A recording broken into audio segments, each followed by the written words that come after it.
Let's continue looking at files and folders and hardware and disks, and we're going to look at disk utility.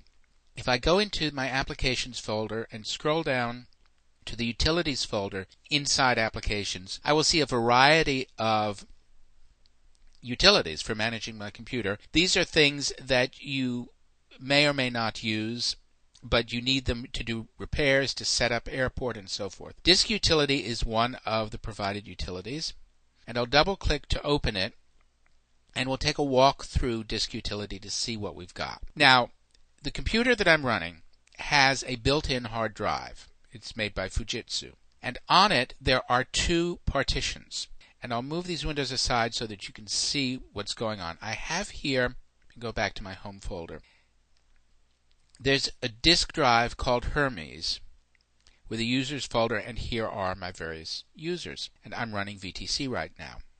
If I look in my built-in hard drive and I look at what are called partitions, I can see that in fact there are two partitions in this drive, each one of which appears to be a disk. Here is Hermes. It is, let's go back here. It's this part of my disk. There's another part of the disk called disk OS3, but you can see that Hermes shows up here as a disk drive. I don't actually see my entire internal drive. I see the partition on it. And if there's one partition, then I see that partition, which appears to be the hard drive.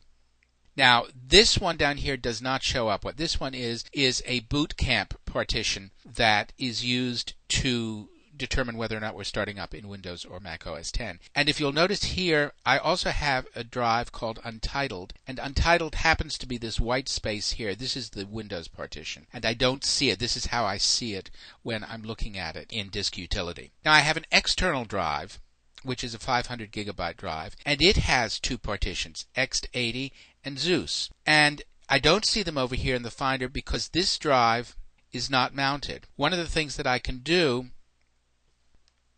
is to select a drive and mount it, and you'll see it's now showing up here in the Finder. And if I were to look at the physical hard disk, I can see here is that partition, and here it is shown up. Zeus is not mounted, but I can see it here because Disk Utility is looking at the hardware. If I wanted to mount Zeus, I could do the same thing, select it, and mount it. I can also do some things with external drives that I cannot do with the drive from which I booted. So, for example, if I wanted to erase this entire disk or erase this partition, I could. If I wanted to erase this one, which is my built-in hard disk from which I booted, if I try to erase that, you'll see the erase button is dimmed. I can't do it. However, I can come through here to the external drive, and if I click erase, I can erase it. Now that affects also first aid. If you are having trouble with a disk, what you can do is select that disk or partition and click first aid, and it will scan through and do some repairs and analysis of what's going on the disk. Now this is my startup disk, so I could verify or repair disk permissions, or I can verify the disk. If I select an external drive from which I have not booted, I could also repair it. That will make changes to the disk. The safest way of handling something like this is if you are having problems and you're not certain if there's a problem with the structure of the files on the disk, first click verify, and that you can do on the startup volume. And when you get the report of what's right or wrong with that disk, you can then choose to repair it.